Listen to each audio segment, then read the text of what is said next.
본 방송에서 제공하는 투자 정보는 투자 판단에 대한 조언입니다. 방송에서 제공하는 주식의 가치, 가격 상승 및 가격 하락에 대해서는 방송사에서 보장하지 않습니다.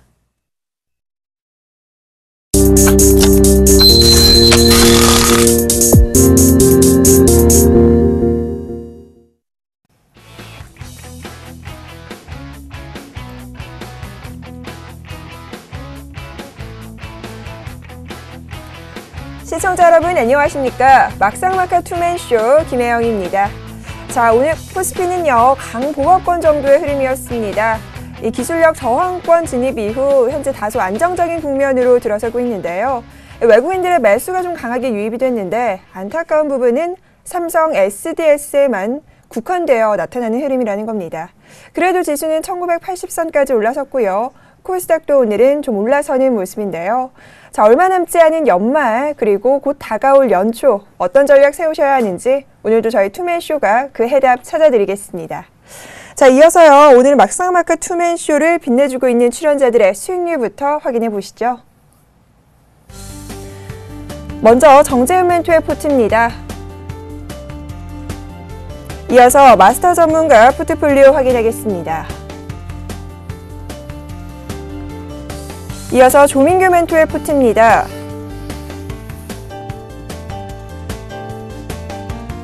이어서 이관욱 멘토의 포트폴리오입니다.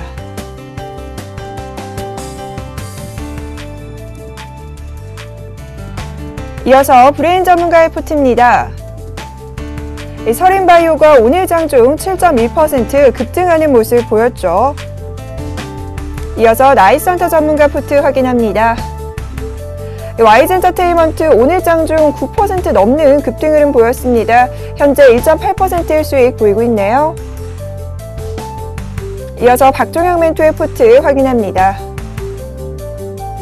빅텍이 매수가 1,545원에 편입 시도 중입니다. 이어서 최명성 전문가의 포트 확인하겠습니다. 자, 이어서요 포트폴리오 수익률 베스트와 누적 수익률은 잠시 후 공개됩니다. 네, 오늘 막상막하 투맨쇼 함께 하실 두 분 소개해 드려야죠. 오늘은 최영동 멘토와 포커네임 전문가와 함께 하겠습니다. 두 분 안녕하십니까? 자, 이어서 오늘 화요일장, 오늘장 정리부터 간략하게 진행해 보겠습니다. 먼저 화면 통해서 만나보시죠.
네, 기관과 외국인의 장바구니 목록이 달라지고 있습니다. 이 외국인은요, 오늘 삼성 SDS 강하게 담았고요. 이 기관 쪽에서는 화학과 철강 쪽을 매입했습니다. 이 소식 증시의 화제 앱을 통해 확인해 봤습니다. 자, 이어서 오늘 시장 상황 정리해봐야죠. 먼저 최영동 멘토와 함께 하겠습니다. 자, 전일이었죠. 중국의 기준금리 인하와 관련된 효과를 보던 종목들이 오늘은 좀 다소 쉬어가는 냉랭한 흐름을 보였습니다. 전반적인 시장 상황 어떻게 보셨을까요? 예, 일단은 뭐 표면적인 움직임들을 좀 보게 되면 플러스 0.08% 상승으로 좀 마감을 하는 모습들이었습니다. 근데 앞서서도 말씀하셨듯이 수급적인 측면에서는 상당히 좀 의미 있는 모습을 좀 보여줬었는데요. 그 안에 있는 내용들을 좀 하나하나씩 좀 뜯어보게 되면은 그렇게 좀 반갑지만은 않지 않을까라는 생각을 좀 가질 수가 있을 것 같습니다. 자, 다만 이제 전일자 같은 경우는 이제 중국 금리 인하와 더불어서 상당 부분 경기 민감주들에 대한 흐름들이 상당히 좋았습니다. 그런 측면에서 보시게 되면 오늘자의 연속적인 움직임들을 좀 보여준다고 하게 되면 시장에 대한 기대치들이 상당히 좀 높아질 수 있었던 부분들이었는데 오늘 같은 경우는 사뭇 좀 다른 모습들을 좀 보여주고 있죠. 뭐 이런 부분들이 좀 아쉬웠다라고 보시면 좋을 것 같고 그런 측면에서 보시게 되면 어찌됐든지 간에 외국인들에 대한 스탠스는 아직까지는 좀 화답을 하고 있지 못하는 모습들이다라고 보시면 좋을 것 같고요. 다만 긍정적인 모습들을 좀 봐야 하는 부분들을 좀 체크를 해보신다고 하게 되면 기관 쪽에 대한 스탠스 자체는 여전히 중국 전통과 관련된 그러니까 경기 민감주와 관련된 내용들에 있어서는 그런대로 수급적인 부분들에서 상당히 우호적인 모습들을 좀 보여주고 있는 사안들이기 때문에요. 여전히 중국 금리에 대한 내용들은 우리나라 증시의 호재로 작용할 수밖에 없다라고 보시면 좋을 것 같습니다. 자, 그런 측면에서 보시게 되면은요. 자, 001에 대한 움직임들 종합주가지수 차트를 한번 보면서 얘기를 좀 하도록 하겠습니다. 자, 전일자의 모습들이겠죠. 전일자 같은 경우는 일단은 뭐 갭상승을 하는 모습들이었고요. 오늘 같은 경우도 어찌됐든지 간에 밑꼬리가 상당히 좀 길게 잡히는 모습으로 좀 보여주고 있는 사안들이기 때문에요. 일단은 중국 금리에 대한 호재성 시장에 대한 강한 모멘텀들이 유지가 되고 있다는 부분들에 있어서는 너무나 좋은 모습을 보여주고 있다라고 보시면 좋을 것 같고 다만 지금 현재 보여주고 있는 캔들 위에 잡혀있는 60일선에 대한 움직임들이 일단은 뭐 시장에 압력을 좀 가하고 있는 사안들이기 때문에 과연 내일째 경기 민감주들에 대한 움직임들이 어떻게 진행이 되는지에 따라서 시장에 대한 분위기가 상당히 좀 반전될 수 있다라고 보시면 좋을 것 같습니다. 자, 201로 좀 넘어와서 좀 보도록 하겠습니다. 좀 아쉽죠? 우리나라 증시. 코스피 증시가 올라가는 상황에서는 코스닥 증시가 꺾이는 모습을 보여주고 있고요. 코스피 증시가 다소 좀 쉬어가는 모습을 보여준다고 하게 되면 다시 한번 중소형주 랠리가 좀 진행되고 있는 상황들이기 때문에 상당히 양시장 간 냉탕, 온탕을 왔다 갔다 하고 있는 상황입니다. 이런 측면에서 보시게 되면 개인 투자 자리에 과연 어떠한 박자에 어느 장단에 맞춰야 되는지 상당히 조금 어지러운 상황일 것 같은데요. 그만큼 유연한 투자 전략이 상당히 좀 중요하다라고 보시면 좋을 것 같습니다. 자, 그런 측면에서 보시게 되면 중소형주들에 대한 움직임들을 보셔야 될 것 같은데요. 오늘자 같은 경우는 그동안의 차익성 매물들을 내보냈던 게임주들이 상당히 좀 급격하게 좀 올라갔던 모습으로 보여지고 있습니다.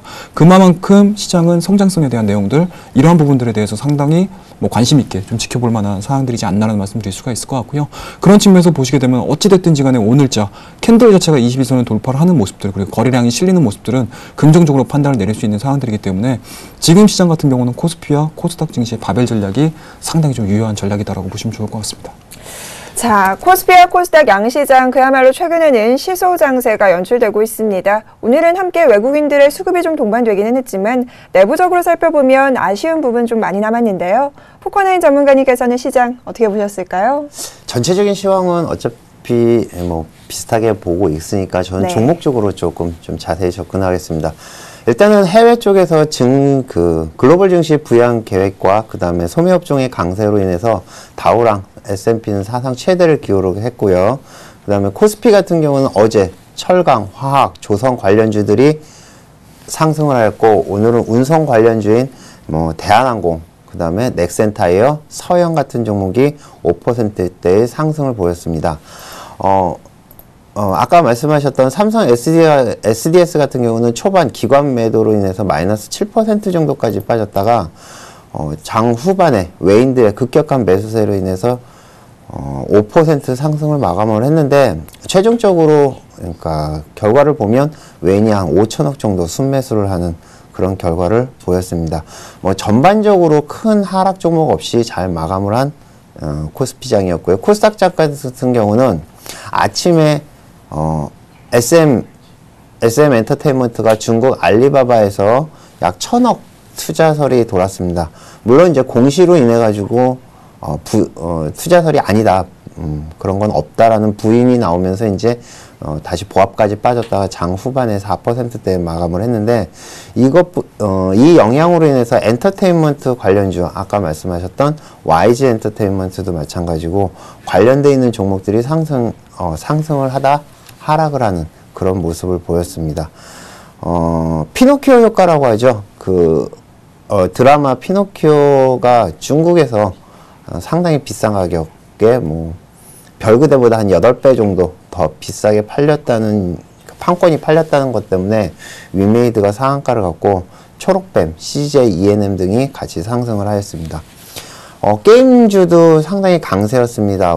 중국 관련한 종목들이 두 종목이 있었는데 웹젠 같은 경우는 전민기적이라는 종목이 이제 중국을 진출한다는 것 때문에 상한가를 갖고 한빛소프트가 텐센트와 FC 로드메이저인가요? FC 메이저 모바일이 텐센트랑 중국을 진출한다는 얘기 때문에 상한가를 갖고 그걸로 인해서 드래곤플라이나 넥센지티, 조이맥스 같은 종목도 전반적인 상승 흐름을 보였습니다.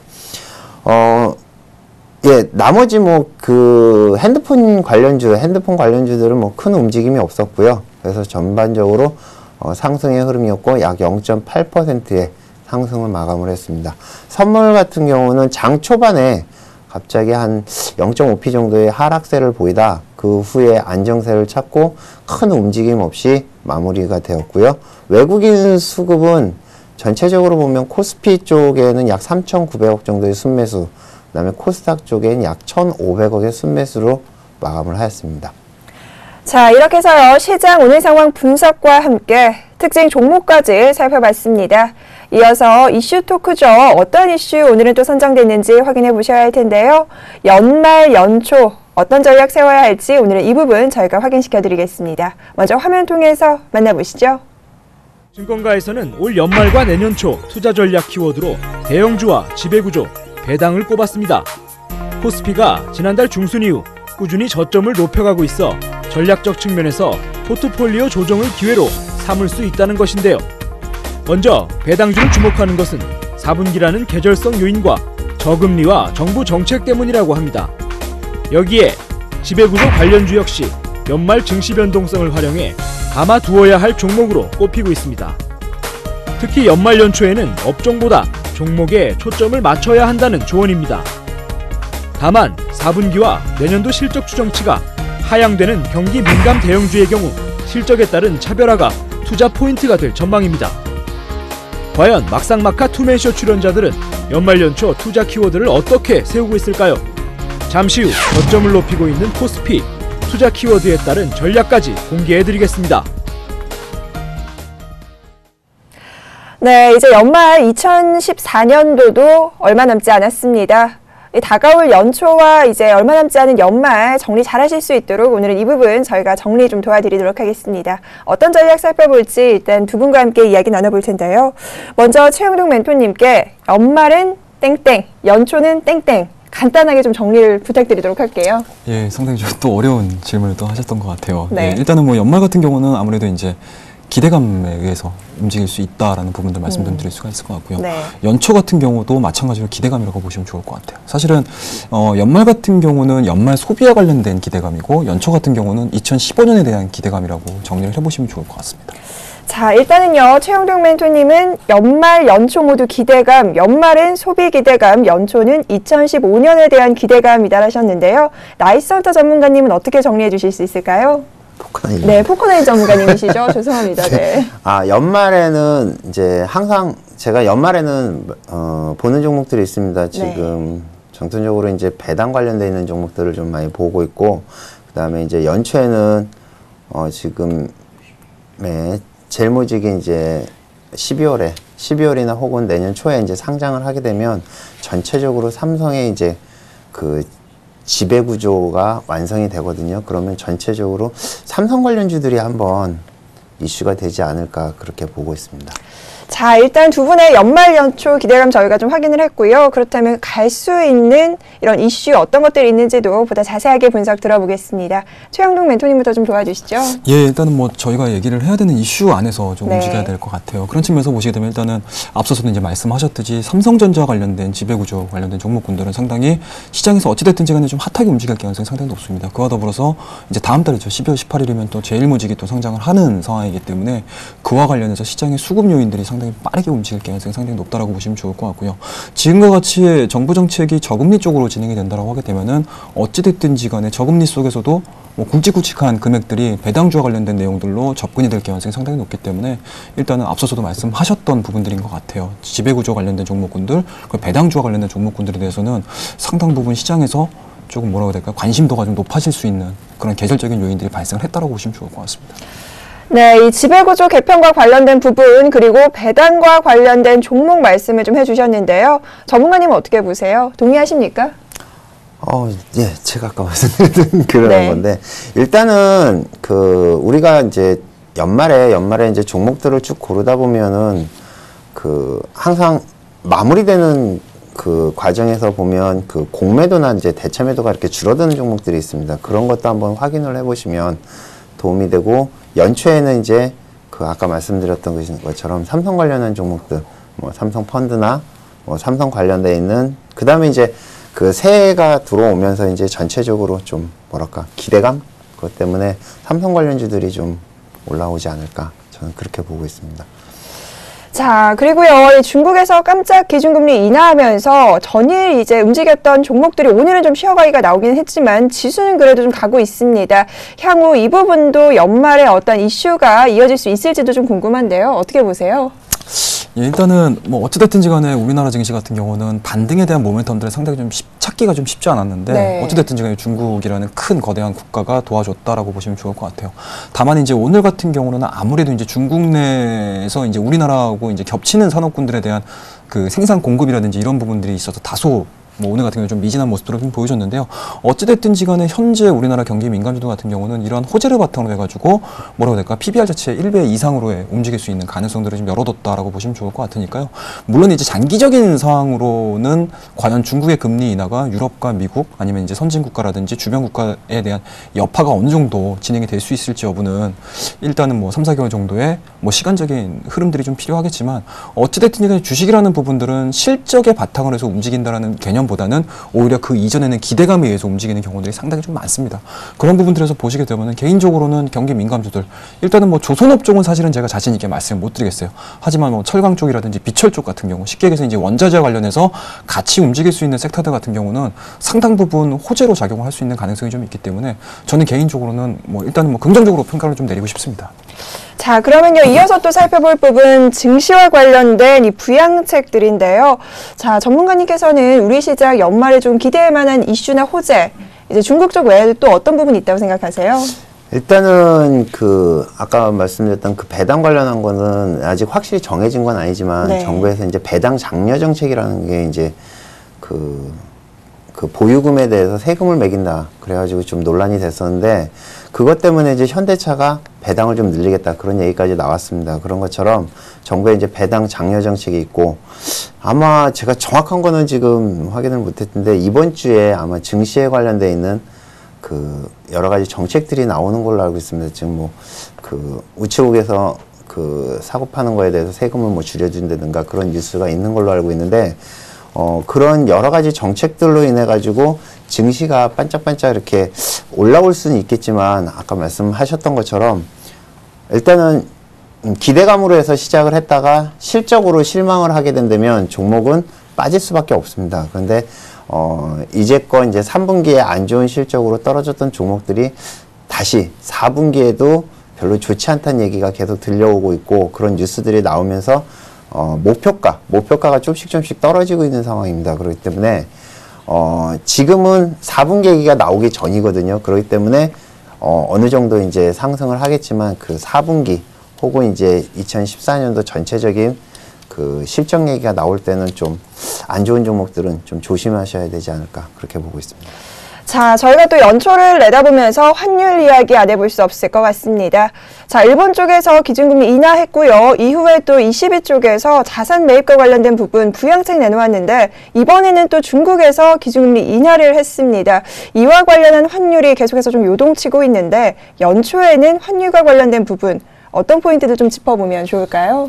예, 일단은 뭐 환율 같은 경우는 어찌됐든지 간에 우리나라의 결정권이라기보다는 지금 환시 쪽에서 움직이고 있는 상황들이기 때문에요. 상대적인 유리이지 않습니까? 그런 측면에서 네. 보시게 되면 뭐 단순하게 우리나라가 금리 인하를 시켰다 아니면 금리 인상을 시켰다라고 해가지고 진행되기보다는 오히려 주변 여건들을 좀 확인을 좀 해보셔야 되지 않을까라는 말씀드릴 수가 있을 것 같고요. 다만 이제 달러 강세에 대한 기조 자체는 뭐 변함이 없다라고 보시면 좋을 것 같습니다. 자, 그런 측면에서 보시게 되면 이제 환율과 관련해서 과연 우리나라가 득실을 좀 따져보셔야 될 것 같아요. 그런 측면일 것 같은데 일단은 어찌됐든지 간에 연말 되면은 환율 시장에서 그러니까 환시 쪽에서 이제 기업들이 이제 수요가 발생되고 있는 상황들이기 때문에 일정 수준 변동성은 이 짤때 감안을 좀 하셔야 되지 않을까라는 말씀드릴 수가 있을 것 같고요. 결과적으로 놓고 봤을 때 환율로 인해서 우리나라 기업들이 득을 볼 수 있는 상황 같은 경우는 사실은 중국 쪽과 일본 쪽에 대한 움직임일 것 같아요. 지금과 같은 경우 중국 쪽에서 환율 시장에 개입을 좀 하겠다, 강력한 의지를 좀 보여준다고 하게 되면은 일본과 중국 시장과의 경쟁 관계에 있는 우리나라 기업이 과연 어느 정도의 성장성을 보여줄 수 있느냐, 경쟁 관계에서 이겨낼 수 있느냐라는 부분 체크를 하셔야 될 것 같고요. 그와 더불어서 이제 일본 쪽 같은 경우는 아베노믹스에 대한 연장성산이 과연 어느 정도 선까지 진행이 될 것이냐라는 부분들 좀 체크를 하셔야 되는 부분들이 좀 있기 때문에 막연하게 환율이 약세 쪽으로 진행이 된다라고 해서 우리나라 경기 민감주들, 우리나라 이제 대표 수출 기업들이 끊임없이 성장할 것이다라는 부분들은 조금 좀 지양하셔야 되는 구간들이지 않을까라는 말씀드릴 수가 있을 것 같고요. 그와 더불어서 일단은 뭐 내수주들인 것 같아요. 내수주들. 쉽게 말씀드려서 내수주들은 그동안에 9월달까지는 상당히 시장에서 강세 요인들로 작용을 했었습니다. 네. 그런 측면에서 보시게 되면 환율이 지금과 같이 계속적으로 1,100원대 넘어서는 모습을 보여주게 되면 뭐 강점으로 부각됐었던 부분들에 대한 내용들이 상당히 좀 희석되는 구간들이 좀 나오지 않습니까? 지금과 같은 경우도 사실은 내수주들에 대해서 투자를 해보자, 아니면 음식료 업종에서 투자를 한번 해보자라는 얘기들이 사실 지금 시장에서 거의 싹 사라진 상황이거든요. 그런 측면에서 보시게 되면은 이러한 구간들에서 상당히 환율 시장이 과연 우리나라 증시에 받아들여질 수 있는 부분들이 좀 양극화가 많이 일어날 가능성이 상당히 높다라고 보시면 좋을 것 같습니다. 자, 참 체크할 부분이 많습니다. 환율 부분 빼놓을 수가 없는데요. 자, 그렇다면요, 이 내수주와 수출주, 그리고 낙폭과대와 또 개별주, 어떤 흐름을 짚어봐야 하는지 참 고민이신 분들 많아요. 전문가님께서 좀 도와주시죠. 지금 현재는 이제 매매를 하기가 그렇게 쉽지가 않을 겁니다. 저희도 이제 매매를 해보면, 코스피 종목도 딱 뭐 하루에 한 3-4 종목 딱 찍히면 그 종목들은 상당히 많이 올라가고, 또 반대로 안 좋은 악재를 만나면 뭐 하한가도 가는 그런 흐름이 계속 나오는데, 최근에 이제 같이 이렇게 그 매매를 하는 이제 트레이더 분들한테 이제 물어보면 제일 좋은 게 테마들이 이제 많이 움직이는 거. 단기적으로 매매를 할 수 있는 코스닥도 마찬가지고, 코스닥 쪽이죠. 코스닥 쪽에 이제 테마주. 오늘 같은 경우는 이제 아까 말씀드렸던 뭐 게임 관련주들이나 아니면 엔터테인먼트, 그 다음에 뭐 삼화 관련주들, 이런 종목들이 움직이면서, 지속적으로 가지고 있다기보다는 이제, 단기적으로 들어가서 이렇게 좀 수익을 내고 오는 그런 매매가 맞지 않을까 보고, 어차피 이제 그런 거는 데이 트레이딩을 하는 분들이나 이제 단기 매매를 하시는 분들한테 해당되는 거고, 중기나 이제 그 스윙을 아니면은 뭐 긴 안목에서 우량주를 보시는 분들 같은 경우는 포트폴리오라고 그러죠. 포트폴리오를 짜서 너무 한쪽으로 모으는 게 아니고, 예를 들면은 뭐 철강이나 뭐 철강 쪽으로나 아니면 화학 쪽 아니면 뭐 IT 쪽으로 해서 전체적으로 이렇게 모으는 게 아니라, 종목을 갖다가 좀 세분화를 해서 한 4-5 종목을 이제 각 다른 섹터별로 그렇게 해서 뭐 분할로 매수를 하시는 게 지금 맞지 않을까 생각을 합니다. 우리나라 그 아까 말씀드렸듯이 실적이 계속 좋아진다는 얘기가 있다고 그러면 뭐 어느 한 종목에 소위 해서 몰빵을 해서 그냥 버티시라고 말씀을 드리고 싶은데, 아직 4분기라는 게 남았고, 그 다음에 아까 말씀하셨던 환율도 좀 복병이기 때문에 제가 말씀드리는 것처럼 좀 이렇게 분할 매수하는 게 맞지 않을까 생각합니다. 자, 분할 매수, 화학, 철강, IT를 얘기해 주셨는데 정유는 좀 빠졌네요. 정유주는 좀 어려울까요? 정유 같은 경우는 지난번에 이제 조민규 멘토님께서 좀 그 SK 이노베이션 하면서 정확히 찝어주셨는데, 문제는 정유주 같은 경우는 원료를 갖다가 저희가 사다가 가공해서 그거를 새로운 제품을 만들어서 파는 그런 과정이거든요. 근데 지금 여태까지 사온 기름들이 전부 다 원유들이 다 비싼 기름이었죠. 그래서 이제 유가가 어느 정도 올라온다 그러면은 그게 이제 싼 그 원유를 사서 만든 제품이 조금 더 비싸게 팔릴 때, 그때까지는 조금 기다렸다가, 지금 이번 주 같은 경우는 이번 주에 아마 이슈가 있는 걸로 알고 있는데, 오페크에서 감산 얘기가 이제 나오고 있습니다. 그러니까 감산을 하게 되면 당연히 오일이 오를 수밖에 없겠죠. 그래서 오일이 오르면 그 다음에 좀 보셔도 되지 않을까 생각합니다. 자, 그럼 이번에는요, 이 내년 초, 어쨌든 지금 코스피가 저점을 좀 높여가는 상황이거든요. 코스피 예상 지수 밴드 한번 저희가 좀 체크를 해볼까 하는데요. 최영동 멘토님, 어느 정도 선 잡아볼 수 있을까요? 지금 시장에서 굉장히 지금 내년도 이제 네. 예측들이 상당히 좀 많이 나오고 있는 편이에요. 근데 이제 과거 같은 경우는 상당 부분 뭐라고 그래야 될까? 결과적으로 놓고 보게 되면 상당히 좀 고평가되는 경향들을 많이 보여주는데 최근 같은 경우는 그 예상에 대한 밴드 자체가 상당히 좀 많이 낮아지고 있는 상황들인 것 같아요. 그만큼 내년도에 대한 경제 상황이라든지 증시 상황에 대해서 상당 부분 좀 불투명하게 판단을 내리고 있지 않나라는 생각을 가질 수 있을 것 같고요. 저 역시도 마찬가지로 일단은 뭐 내년도가 되게 되면은 미국의 금리 인상을 또 고민을 안 해볼 수가 없을 것 같아요. 그런 측면에서 보시게 되면은 그 금리 인상에 대한 부담감이라고 해야 될까요? 아니면 우리나라 증시에 미칠 수 있는 그런 요인들이 아직까지는 좀 상존해 있는 상황들이기 때문에 일단은 내년 연초에 대한 아니면 내년도에 대한 밴드 자체는 상당 부분 좀 낮게 형성이 될 수밖에 없지 않나라는 생각을 가질 수가 있을 것 같고요. 다만 이제 지금과 같이 진행되고 있는 상황에서 그러니까 양적 완화에 대한 종료로 인해서 1900선을 한번 경험을 하지 않았습니까? 네. 그렇다고 되면 지수 밴드 하단 자체는 1900으로 못 박을 수 있지 않을까라는 생각을 가질 수가 있을 것 같고요. 일단은 상단 자체는 연중 고점을 돌파하는 게 목표인 것 같아요. 그래서 저는 개인적으로 1900에서 2100 정도 사이에서 움직일 가능성이 상당히 높다라고 보시면 좋을 것 같고, 다만 이 밴드라는 개념이기 때문에 사실은 개인 투자자분들께서 너무 높게 잡은 게 아니냐, 너무 넓게 잡은 게 아니냐라고 생각을 하실 수가 있으실 것 같은데요. 어찌됐든지 간에 1년치에 대한 예상이고요. 밴드에 대한 예상이기 때문에 개인 투자자분들은 이러한 부분들이 사실은 조금 개의치 않으시고 뭐 종목이라든지 섹터에 대한 변화들에 좀 유연하게 좀 투자를 하셨으면 좋겠다라는 말씀을 드리고 싶습니다. 네, 어쨌든 멘토님께서는 예상 지수 밴드 1900에서 2100포인트 말씀하셨습니다. 전문가님께서는 어느 정도 예상하고 계세요? 어렵죠. 제가 그런 거를 얘기할 만한 건 아니고요. 그런 거는 이제 전문적으로 그 경제 상황을 다 고려를 해서 그 밴드를 만드시는 분들이 계시는데, 오늘 이제 잠깐 이걸 정리를 하면서 이렇게 차트를 봤더니 한 2100 정도까지는 움직일 수 있지 않을까. 물론 이제 그 중간중간에 그러니까 저항선들이 꽤 있더라고요. 그리고 하단으로 떨어진다고 그러면 아까 말씀하셨던 1900선을 보고 있긴 한데, 지금 만약에 이번에 1900까지 또 한번, 그러니까 내년이죠. 내년에 1900까지 또 한번 떨어진다고 그러면 그때는 1900을 한번 더 깨질 않을까. 예전에 한번 크게 한번 당했던 때가 그때 최점이 이제 1840까지 한번 내려간 적이 있었거든요. 근데 그 밴드 정도를 한번 보지 않을까. 예, 그렇게 봅니다. 네, 두 분 의견 유사하죠. 자, 마지막으로 앞서서 두 분 모두 배당 관련주에 관해 저는 기대감이 좀 강하셨거든요. 자, 연말입니다. 배당 관련주 보면 이 연기금들의 흐름 또 안 짚어볼 수 없을 텐데요. 한 종목씩만 마지막으로 좀 부탁을 드리도록 할게요. 어떤 종목들 좀 살펴보면 좋을까요? 일단 뭐 여전히 제가 아마 이 시간을 통해 가지고 추천을 드렸던 종목이고요. 네. 좀 아쉬웠던 종목 중에 하나인데 한국전력이라는 종목을 좀 보셔야 될 것 같아요. 그런 종목군들을 좀 보시게 되면 물론 지금 같은 경우는 경기 민감주에 좀 가려져 가지고 네. 다소 지금 상승 추세 자체가 좀 꺾이는 상황인데, 그런 부분들에서 보시게 되면은 연말에 과연 변동성들이 어느 정도 심화되느냐에 따라서 한국전력 같은 경우는 다시 한 번 더 시장에서 관심을 좀 받을 수 있는 그런 모멘텀들이 살아있는 상황들이기 때문에요. 일단은 저는 개인적으로 배당주를 만약에 배당주 안에서 배당주 섹터에서 종목을 한번 골라보자라고 하시게 되면은 저는 개인적으로 한국전력 말씀 좀 드리고 싶습니다.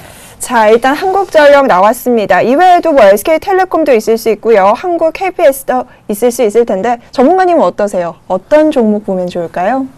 실제 이제 배당을 받는다고 생각을 하면요. 네. 배당 시가 대비해서 이제 배당률이라는 게 있는데, 그 배당률을 갖다 계산을 해보면 실제 뭐 아까 말씀하셨던 그런 종목, 그러니까 그것도 그렇고 SK텔레콤도 그렇고 실제 현재 주가, 그러니까 현재 그 주가에 비해서 배당은 실제 작거든요. 근데 중소형주 중에서 좀 주로 이렇게 배당을 많이 주는 종목들이 있습니다. 그러니까 작년 같은 경우도 뭐 배당을 갖다가 한 7, 8% 이상 줬던 종목들이 있는데, 주로 이제 교육 관련주, 그러니까 YBM 시사나 아니면 그 디지털 대선 같은 종목들이 아마 이제 검색을 해보면 나오겠지만 배당 성향이 꽤 큽니다. 그래서 실제 올라가는 것보다는 배당만 보고 매매를 하겠다고 그러면 저는 그런 두 종목을 하시면 어떨까 봅니다.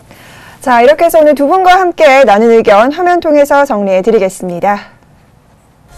자, 오늘 주제는요, 이 저점을 높이고 있는 코스피 연말과 연초 투자 키워드 살펴봤습니다.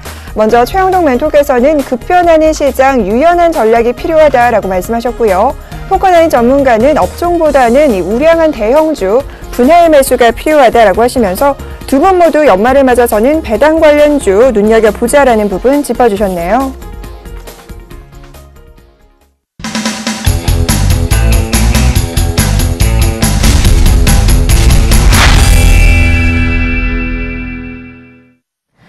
막상막하 투맨쇼 시즌2 오늘의 출연자 포트폴리오 수익률 확인해 보겠습니다.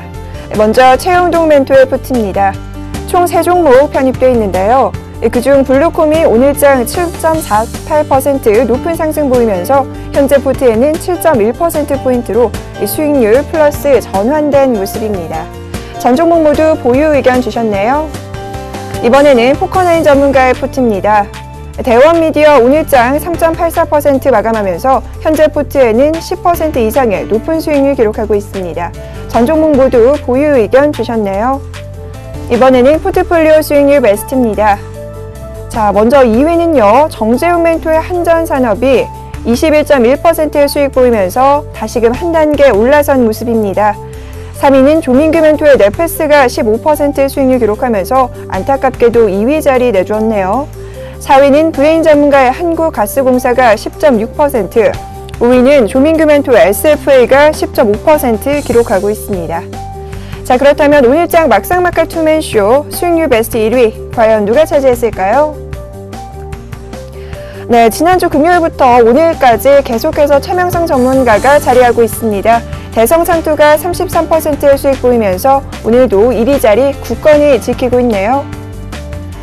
이번에는 누적 수익률 베스트입니다. 1위에는 조민규 멘토가 135.3% 누적 수익 기록하고 있고요. 2위는 나이선트 전문가가 14.5%, 3위는 박종영 멘토가 12.8% 기록하고 있습니다. 이번에는 명예의 전당입니다. 조민규 멘토의 유닛 테스트가 100%의 확정 수익률로 명예의 전당 빛내고 있는 모습이네요.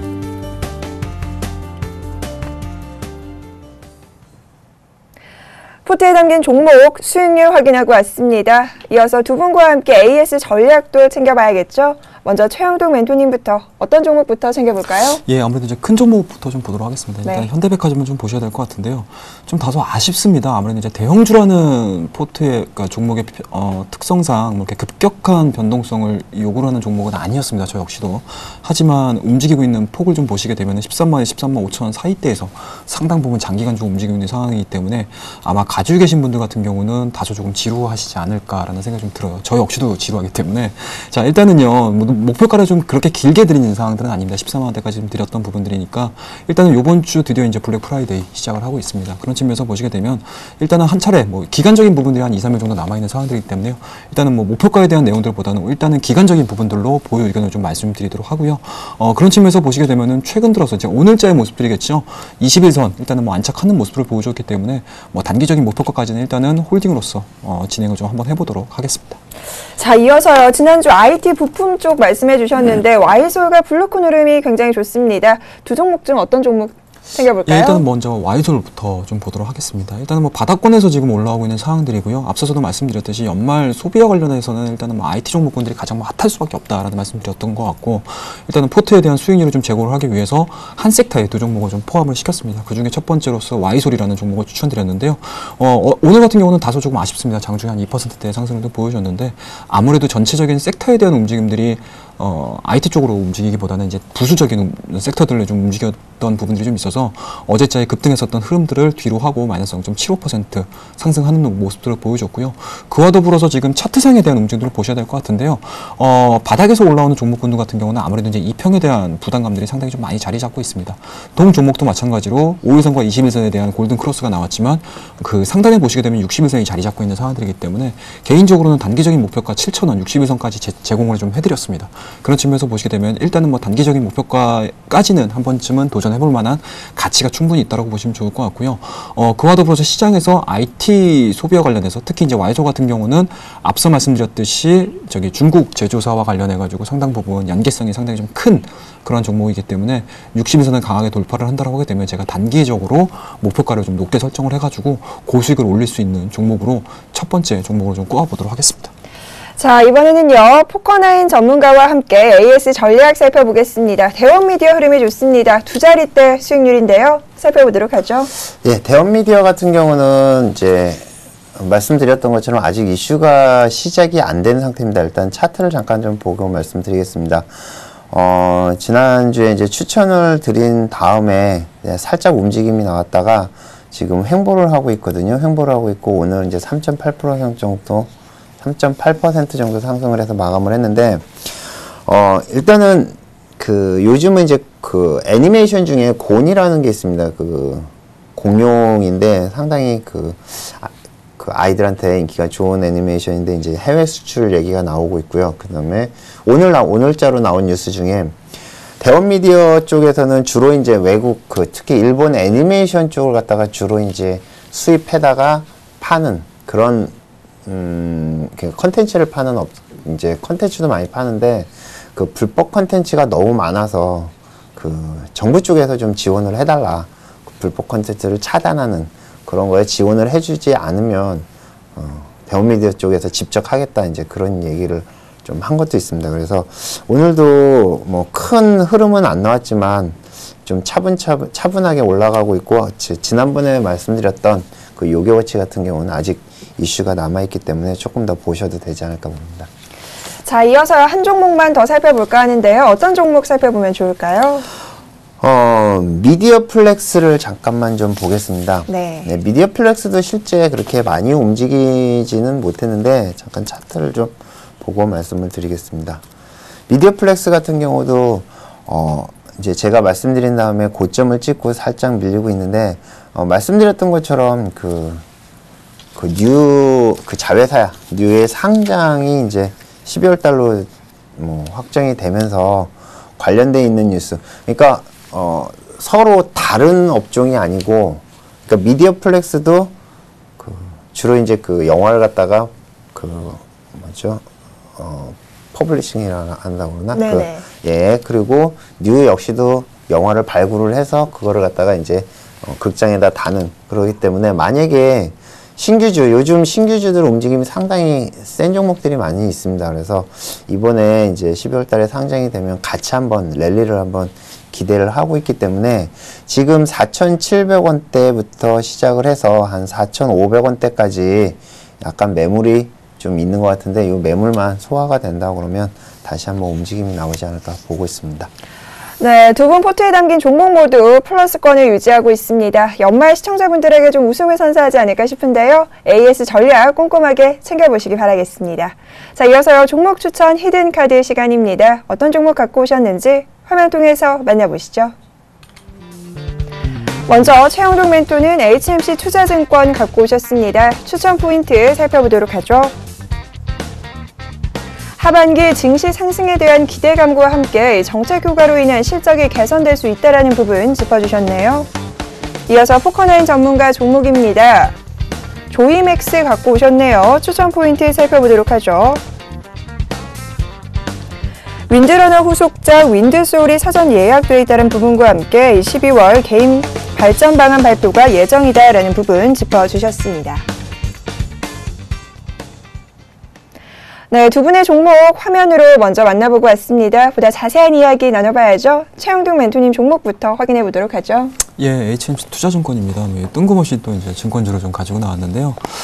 일단은 HMC 투자증권에 대한 개별적인 이슈로 접근을 하시기보다는 개인적으로는 전반적인 시장에 대한 강세 요인으로 접근을 좀 해보자라는 측면에서 증권주로 좀 가지고 나왔습니다. 아무래도 이제 증권주와 관련해서 증권업종과 관련해서 투자를 좀 하시는 분들 같은 경우는 아무래도 이제 대형주들에 대한 움직임들보다는 오히려 중소형주들이 변동성을 가지고 진행이 되는 경우들이 상당히 좀 크다라고 보시면 좋을 것 같고요.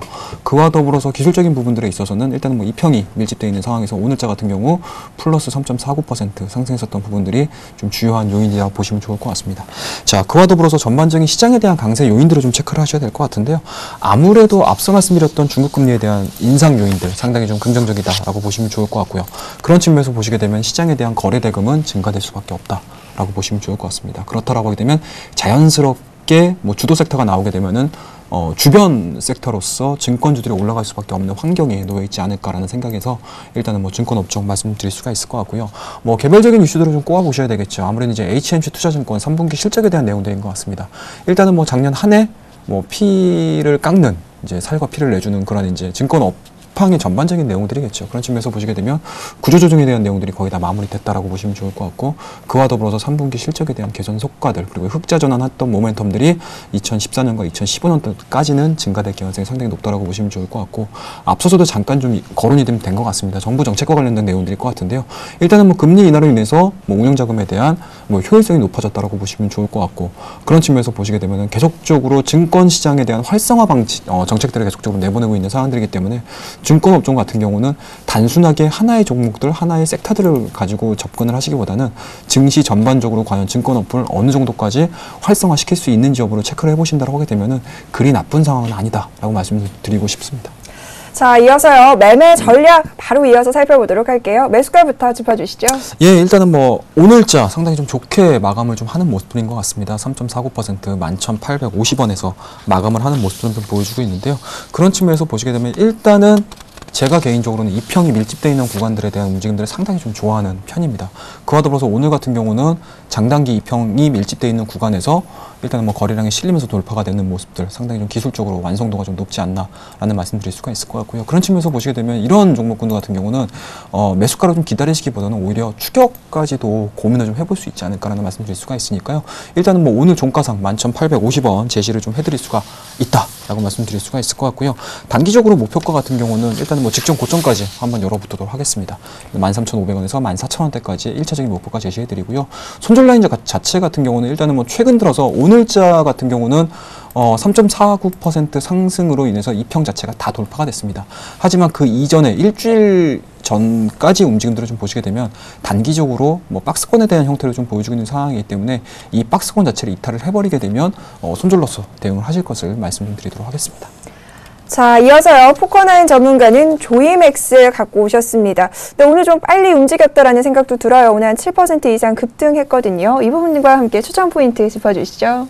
항상 이맘때쯤이면은 이제 그 게임주, 그러니까 그 아까 말씀하신 배당주와 함께 게임주를 이제 항상 보고 있습니다. 그러니까 계절적 수혜주라고 보죠. 겨울방학이 시작이 되고, 그 다음에 뭐 고3들은 이제 수능이 끝나고 좀 게임으로 뭐 머리를 그죠? 식힌다, 예, 그렇게 생각을 해서 게임 섹터를 쭉 보고 있었고, 그 다음에 어떤 종목을 할까 이제 이렇게 보고 있었는데 오늘 갑자기 종목들이 전부 다 튀어버렸습니다. 그래가지고 참 고민이 많았습니다. 뭐 상한가 간 종목을 갖다가 추천하는 것도 물론 좋긴 하겠지만, 그래서 여러 종목을 보다가 그래도 이슈가 있는 종목, 제가 좋아하는 이슈가 여러 가지 이슈가 나올 만한 종목들 중에서 조이맥스를 가져왔는데, 뭐 조이맥스는 게임 개발 회사입니다. 게임 개발, 그러니까 온라인 게임과 그 다음에 모바일 게임을 갖다가 반반씩 이제 개발을 하고, 그거를 갖다 퍼블리싱, 그러니까 자회사를 통해서 게임을 개발을 시키고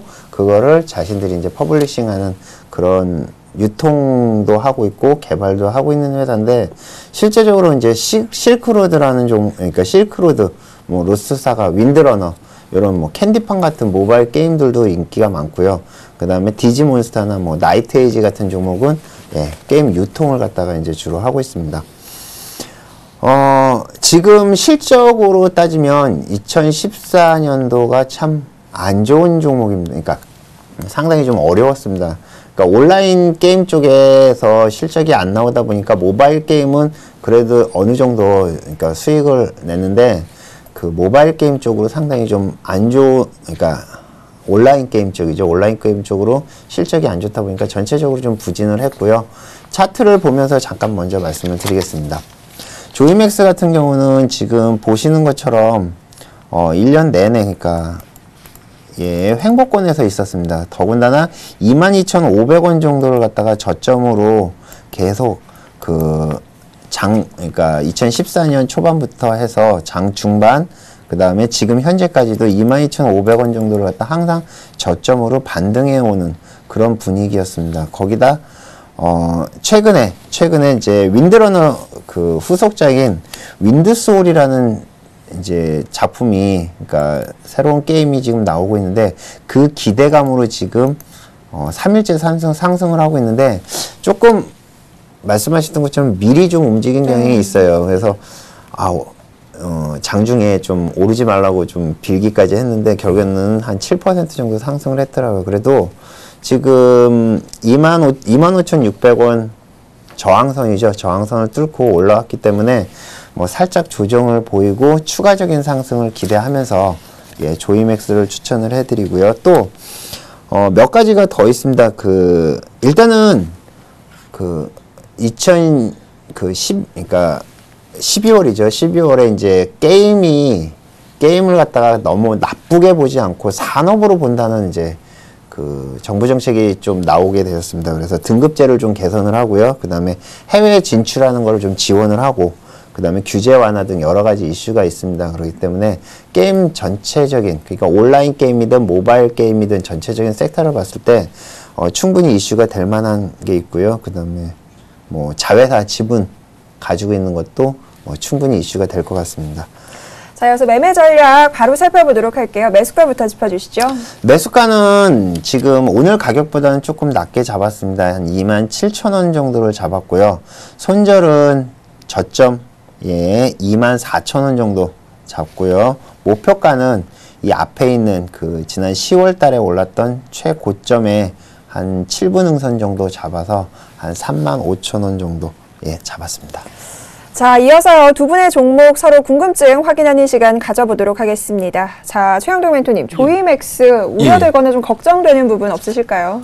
또 너무 좋은 정보를 가지고 나오셔가지고 개인적으로 상당히 저도 장중에 조이맥스 움직이는 폭도를 좀 많이 봤고요. 네. 그와 더불어서 이제 앞서 이제 언급해 주셨던 강점 요인들 상당히 저도 개인적으로는 올라갈 수 있을 만한 모멘텀이다라고 좀 생각을 할 수가 있을 것 같은데. 단점은 뭐가 있을까요? 일단은 단점 같은 경우는 사실은 최근에 이 조이맥스와 관련해서 이제 뭐라고 될까요? 이제 모바일 게임을 할 수 있는 데브 시스터즈가 지금 상장을 하지 않았습니까? 그런 측면에서 보시게 되면 일단은 조이맥스 같은 경우는 어찌 보면은 뭐라고 될까, 이제 라인업 자체가 그렇게 다양하지 못하지 않나라는 생각을 가질 수가 있을 것 같아요.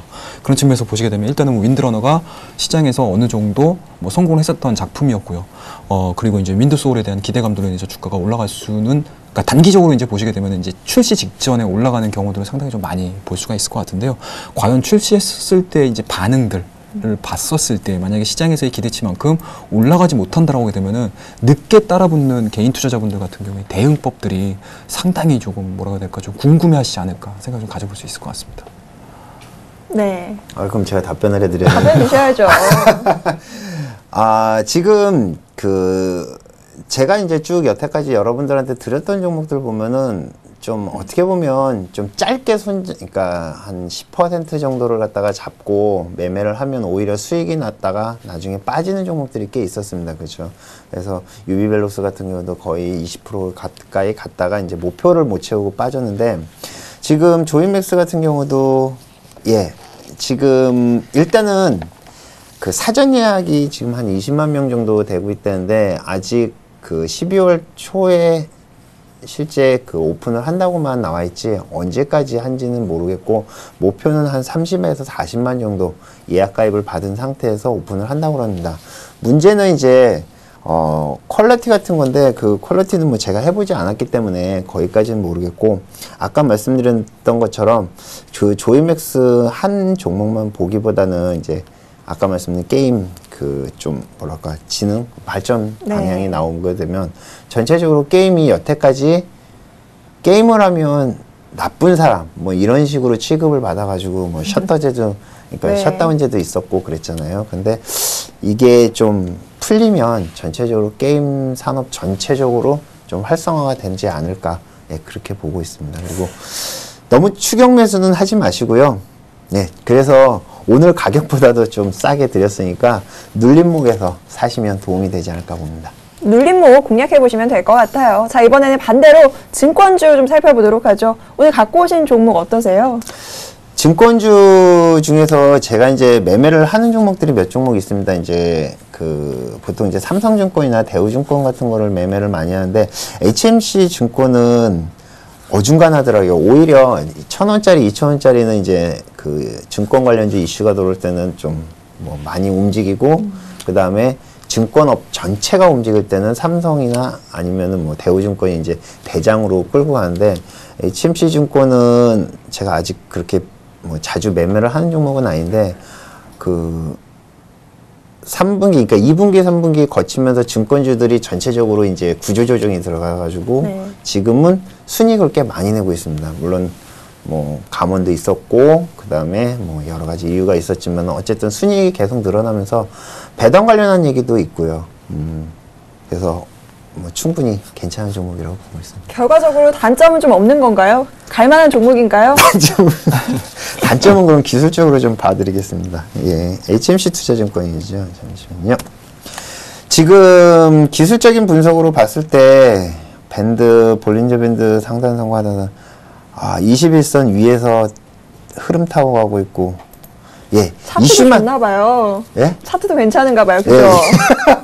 이슈만 받는다 그러면 지금 12,000원 오늘 살짝 찍고 떨어졌는데 뭐 요것만 통과를 한다 그러면 예, 뭐 배당 이슈까지 해서 올라간다 그러면 충분히 뭐 목표하신 가격까지 갈 거라고 봅니다. 야, 차트에 배당까지 오늘 굉장히 좋은 종목 갖고 오셨나 봐요. 감사합니다.